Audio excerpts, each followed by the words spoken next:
En 5 semaines de guerre, les États-Unis et Israël ont détruit l'essentiel de ce que l'Iran avait construit depuis 40 ans. Le guide suprême, Ali Khamenei, assassiné. La marine iranienne, coulée. L'armée de l'air au sol, les sites nucléaires, frappés. Plus de 100 généraux et officiels, éliminés. Selon le Pentagone, plus de 850 missiles Tomahawk et plus de 1000 intercepteurs de défense aérienne ont été dépensés en 4 semaines. Et pourtant, l'Iran tient, pas parce qu'il est invincible militairement, parce qu'il contrôle encore une chose, une seule, que personne n'a osé toucher. Une île de 13 km² perdue dans le golfe Persique, que la plupart des gens n'ont jamais vue sur une carte. Une île que les touristes ne peuvent pas visiter, gardée nuit et jour par les gardiens de la Révolution, et qui, au moment où j'enregistre, fait grimper le prix du Brent de 60% en un mois.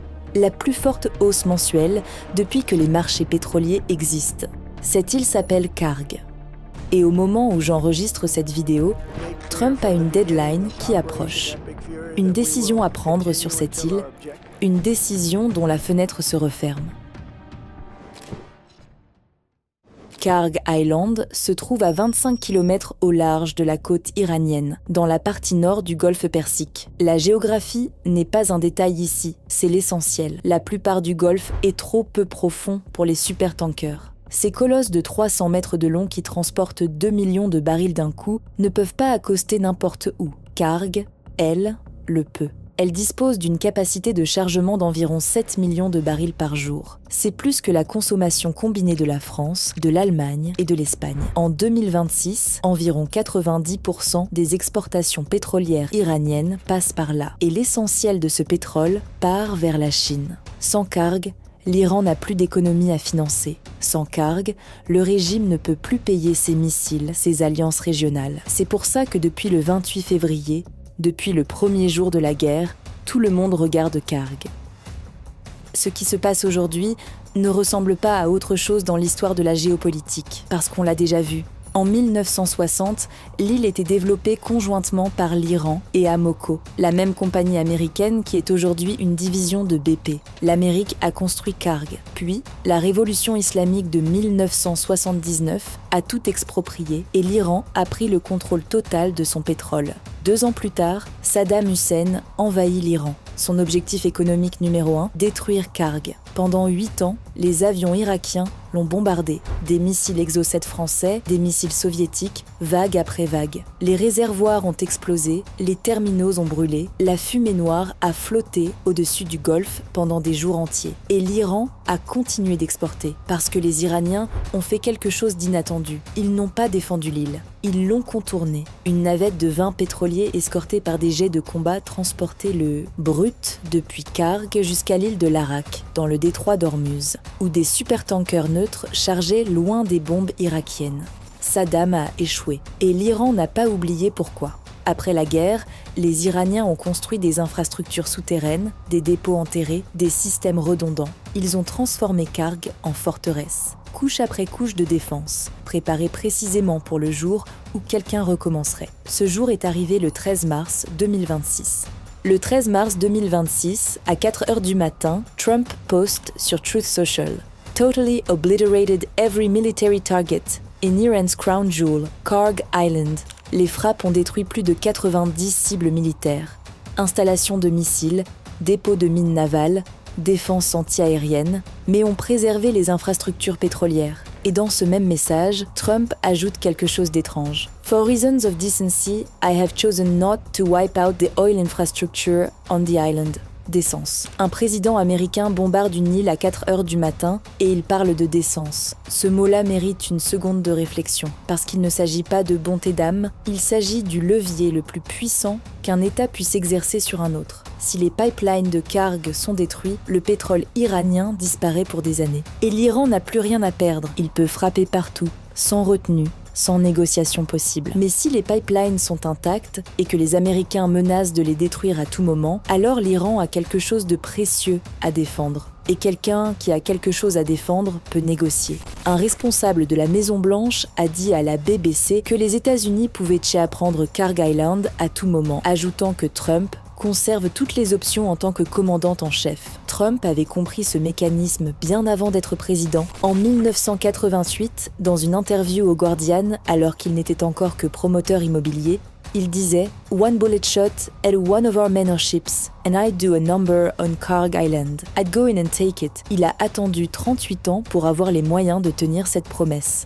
Des jours après le bombardement du 13 mars, des images satellites montraient l'île fonctionnant toujours comme terminal d'exportation, avec 3 tankers amarrés. L'île tient, l'Iran exporte encore. Et les Américains le savent. Le 20 mars, Axios rapportait que Trump envisageait de bloquer ou d'occuper l'île pour forcer l'Iran à rouvrir le détroit d'Ormuz. Depuis, les déploiements se sont accélérés. Le USS Tripoli est arrivé dans sa zone d'opération avec environ 3500 marins et Marines du 31e Marine Expeditionary Unit.